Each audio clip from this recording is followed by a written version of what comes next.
All right, this is Jamie Romero back with you again. I wanted to record yet another video. I promise this is the last one on this topic. But just to talk about just some extra things about gotchas, stuff like that here. First thing I did is I did increase the font size in my Notepad++, so hopefully that makes it a little easier to read what I'm typing in there.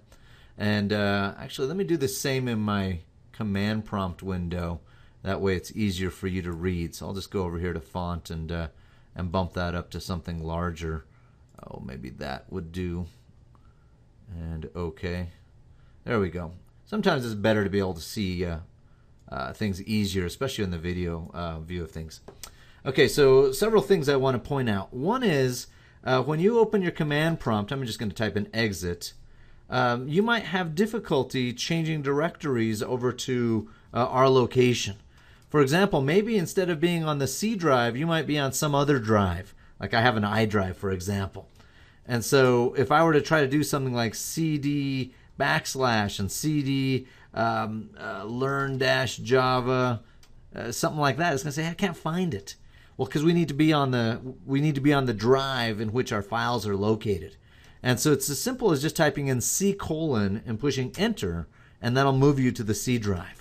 You might still have to go to the slash, the top level. You might still need to navigate to learn-java and ch02. And you can combine those together, cd learn-java backslash ch02.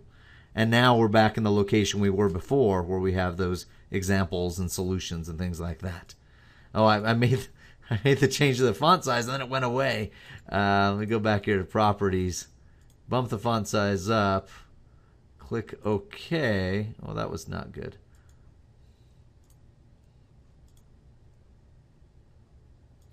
There's a way for it to remember, but I'm not going to worry about that just yet. Anyhow, so if you end up running into a situation where you're on another drive, just type in C:, and that'll take you to the C drive, and then you navigate as we mentioned. So that's one thing. Another thing that I wanted to get into was what if we have some compiler errors? So before we said you just compile javac examples backslash hello.java, and if you don't get any error messages, that means everything ran smoothly. Well, let's add some errors in here. Let's say I'm going to leave off the semicolon at the end of this line. Every time I make a change to the file, I need to save the file, and then I need to go back and rerun the last compile command. In the world of command prompt in Windows, I can use the up arrow key on my keyboard to recall the last commands I typed in. I just push up and down and it just kind of scrolls through them. So the last one was this javac, and I'll push enter to rerun it, and now we can see that it said, hey, hello.java line number 9. So it even it tries at least to identify what line the problem occurred on. Yellow is probably a good color here. So line 9. It also gives you an indicator as to what might have happened. It says there was an error. There was a semicolon that was expected.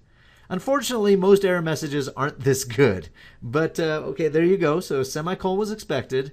And here it's even identifying that line number 9, and it's showing with a little caret symbol where it thinks, that the semicolon should be. So again, you won't always see good error messages like that, but that's an example of what one of these looks like. So let me fix that error, put my semicolon back in. I'll again save my file, run the compiler through again, and now it compiled cleanly, and so that means that it didn't find any errors, and I can now run my program again. Again, to run it, java space examples dot capital H hello. That runs the program. Another thing I kind of wanted to mention was the curly braces. You don't have to put these where I placed them here, where the book placed them. A lot of people, especially when they're new to a language like Java, they like to move their curly braces down a line. And by doing so, what you're seeing is that you can easily line these up. So my open curly brace, I'm in yellow now. Let me switch to blue again. My open curly brace would be right above my closed curly brace. And so you can visually see how those connect together. Or in the case of the main, the same thing. You put the open and the close kind of one above the other. And a lot of people, especially if you're new, that helps you line things up nicely. And for me, it also helps me see where my indentation should happen. Anytime I open a curly brace, we indent the contents inside of there. And if we open another set, we further indent. So like that printout has 2 indentations. Since it's got 2 sets of curly braces, it's inside. So again, the open curly brace is like start the class. Here's another open curly brace, start the main, end the main, end the class. That's kind of what we're looking at there. Okay, so now that I've said all of that, I highly, highly, highly encourage you to do what I just did. And that is go out and open your editor like Notepad++.